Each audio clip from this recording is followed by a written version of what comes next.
afternoon, everybody. Our nation is celebrating Hispanic Heritage Month September the 15th through October the 15th with special events planned nationwide. And here at home, we've decided to do a little something flamboyant this year, or should I say flan-boyant. Bren Herrera is the creator of the award-winning Flamboyant food blog. She is a chef, a food critic, a fashion and travel writer, a jewelry maker, and the list just goes on and on and on. Her food blog, Flamboyant Eats, was voted among the top 20 in the country.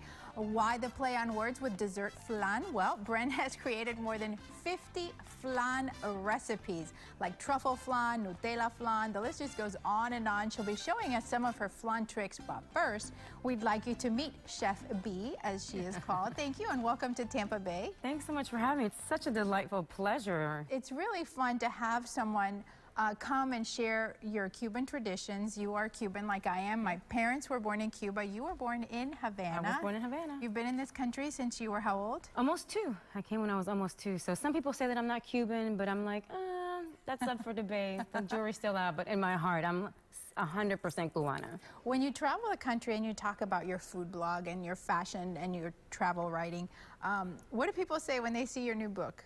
They're like, oh my goodness, like, you're an American girl. What do you know about Cuban cooking, particularly about pressure cooking? You're so young. Pressure cooking is something my grandmother did. Old school. Old school, very vintage. So it's been a really beautiful process, kind of documenting and curating my mother's recipes that I grew up eating and that she taught me at a very early age, and my abuelita, who passed away 8 years ago, whom my mother learned from. And so it's just a really beautiful way of curating and, again, memorializing my grandmother and highlighting the beautiful culture that we come from and the food that, you know, is renowned internationally. I love it. Last month, you had a big moment, a moment you've dreamed of. You were on NPR talking about your mom. Tell us about that. I was reached out by an NPR writer here in Florida, South Florida. She found a post that I did on my blog about Nitza Villapol, which is the mother. You know who Nitza Villapol is. Julia Child, I guess. Yeah, the Cuban Julia Child. And she was actually on TV much longer than Julia Child was. She precedes Julia. And no disrespect, I love Julia Child. I mean, she is hysterical.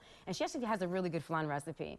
But this writer found me because I had posted on my mother's vintage Nitza Villapol book, which I wish I would have here, but it's torn and tattered and shattered and it's in pieces. And so she keeps it wrapped up in a beautiful, also torn and tattered plastic bag, and no one is allowed to touch it. It's like the Holy Grail. So NPR interviewed us, and it was a very emotional interview. I did it at home with my mother. We were both crying because she was talking about her experiences in Havana cooking without the things like oil and water. And how do you fry an egg in water? I mean, could you even imagine frying an egg? Necessity is the mother of invention. Exactly. Well, we are really excited to do some cooking with you, and so we invite you to come on back. We're going to be making flan, buñuelos, fricassé de pollo every Friday, so come on back. And remember, on Facebook, we've got some really great pictures for you and all the recipes.